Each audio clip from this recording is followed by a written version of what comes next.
আপনার কয়টা বাচ্চা হবে, কার সাথে আপনার মানে বিবাহ হবে, কত বছর আমরা পৃথিবীতে থাকবো, কি খাবো না খাবো, মানে আমার এলেমও কিন্তু রিজিকের অন্তর্ভুক্ত। দিনের খেদমতে আমরা কতটুকু কি করতে পারবো সব তাকদিরে লেখা হয়ে গেছে আমাদের সৃষ্টির 50,000 বছর আগে। কত বছর আগে?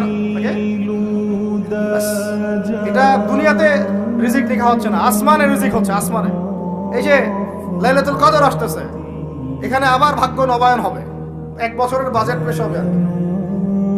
আর লাইলাতুল কদর তো আমরা মার্কেটে শেষ করে দেই, মার্কেটে করি না শেষ দশকে বাইরে যাওয়া একদমই যাবে না। প্রথমের দিকে যাও টুকটাক যান, শেষ দশকে মসজিদে থাকবেন ইনশাআল্লাহ। বেশি সময় পারলে ইতিকাফ করবো, না পারলেও বেশি সময় মসজিদে থাকবো ইনশাআল্লাহ। আর 21, 23, 25, 27, 29 এই 5টা রাত কমপক্ষে জাগতে হবে ইনশাআল্লাহ। রাজি আছি ইনশাআল্লাহ? প্রিয় ভাইরা, লাআল্লাকুম তাত্তাকুনের শিক্ষা শুধুমাত্র আমার রোজার মধ্যে না, আমার শিক্ষার মধ্যেও থাকবে, আমার পরিবারে থাকবে, আমার অর্থনীতির মধ্যেও থাকবে। এই ব্যবসায়ী ভাইদেরকে সতর্ক করতেছি, শোনেন, ব্যবসা অনেক জটিল, অনেক কঠিন। ইসলাম মেনে ব্যবসা করা অনেক কঠিন। আমরা তো মনে করি যে চাকরি চাইতে দ্রুত মনে একটা ব্যবসা করতে পারলেই আমি সেফ থাকলাম। সৎ ব্যবসায়ী যেমন নবীদের সাথে সিদ্দিকদের সাথে হাসর করবে, সেটা ঠিক আছে।